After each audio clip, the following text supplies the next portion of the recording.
Value Time Sports is brought to you by Terrebonne General Health System's Community Sports Institute in conjunction with Barker Honda.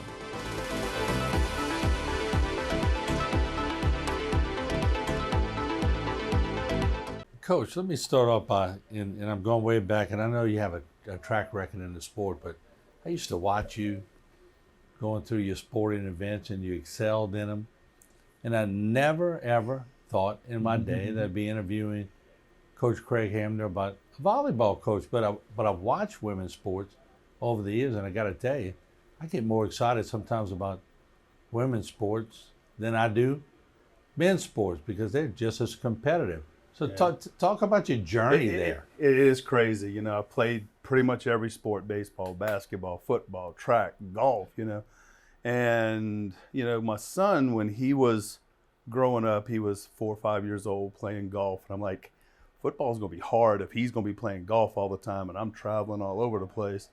And it was just a perfect time to get out of football. And then Coach Didier brings me in and says, look, I need an assistant. I know you know sports. I know you know a little about volleyball because I played intramurals at school and been around it. And he was like, come be my assistant. You can do whatever you need. And just from then on, I just kept going. Your district is pretty good in volleyball, let's face it. I mean, there's some good ball clubs. And in volleyball, you have a good chance to go to a lot of tournaments early on to get power points and everything. So, a lot of volleyball teams of your caliber jump in those big tournaments to play the St. Joe's and Dominicans and all those. Where do y'all fit in there this year? Last year, we were the number 6 seed. I think we ended up 6 seed.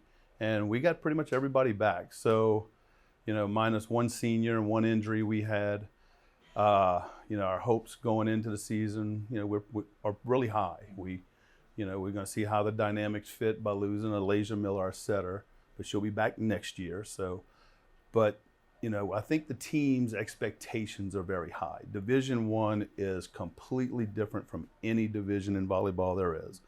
The depth. Last year we were a 6 seed. We're playing number 28, and we got to go 5 sets. You will not see that in any other division. And you're right. The power points are so important in Division I.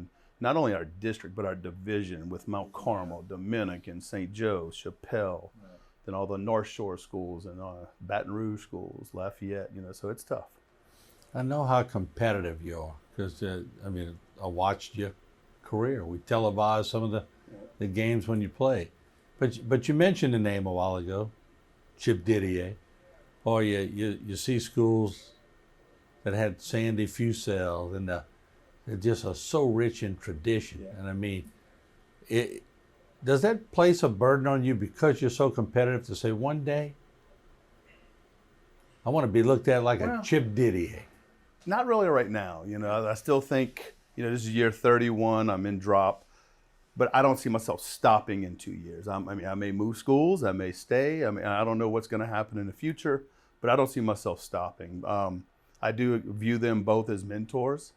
So I don't really see that yet. Maybe down the road, 10 years from now, maybe. I don't know.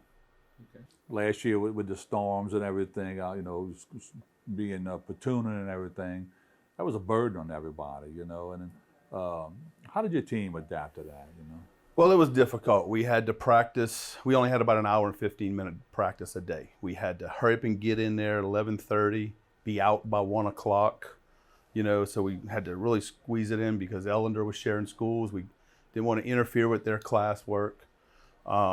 Then we had to play all our road games on the road. We had to change all our schedule. We finally got a few home games at the end of the year, and then we had 2 playoff home games. And we had a total of 5, including the playoffs. So, but the girls did well. They did. They embraced it. We knew what it was, and so I really give them credit for following what we needed to do. That was it, and there's nothing else. We had to do it.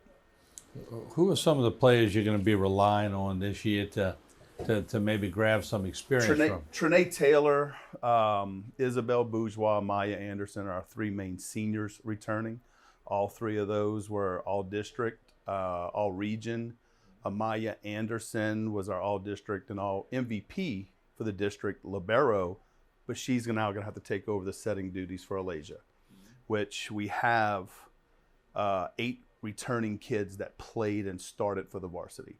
But a few of them may have a different role when it comes to, Maya moving the setter, so Amanda Bourgeois and Johanna Pink and Trinity Patterson, Layla Dominic, they're all going to have a little bit different role with the dynamics of moving people around. Who's in your district? Of course, we know we got Bourgeois right across town. That's always a good rivalry with Terrebonne. Right. How's the River Parish school? Destrehan, Hahnville, I think are going to be very solid last year in the district. Hahnville was the team that, we felt was the closest to us. I see that happening again. Adding Destrehan, I think they're going to be very good again this year. So we did go to one game this year instead of a home and away for district, for PowerPoint purposes more than anything. So now you don't have room to mess up. You got to win them. To win district, you got to win it the first time.